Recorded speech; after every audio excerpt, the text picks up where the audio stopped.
بسم اللہ الرحمن الرحیم۔ حدیث پاک حضرت عائشہ رضی اللہ تعالیٰ عنہا سے کسی نے پوچھا کیا محمد صلی اللہ علیہ وسلم نے معراج کی رات میں اپنے رب کو دیکھا تھا؟ انہوں نے کہا کیا تم ان تین باتوں سے بھی ناواقف ہو؟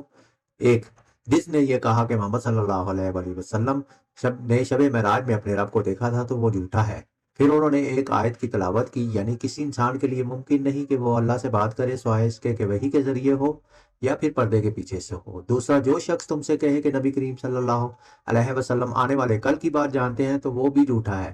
اس کے لیے انہوں نے آیت کی تلاوت کی، یعنی اور کوئی شخص نہیں جانتا کہ وہ کل کیا کرے گا۔ اور تیسرا، جو شخص تم میں سے کہے کہ نبی کریم صلی اللہ علیہ وسلم نے تبلیغ دین میں کوئی بات چھپائی تھی تو وہ بھی جھوٹا ہے۔ پھر انہوں نے یہ آیت کی تلاوت کی، یعنی اے رسول پہنچا دیجئے وہ سب کچھ جو آپ کے رب کی طرف سے آپ پر اتارا گیا ہے۔ ہاں، نبی کریم صلی اللہ علیہ وسلم نے جبرائیل علیہ السلام کو ان کی اصل صورت میں 2 مرتبہ دیکھا تھا۔ صحیح بخاری۔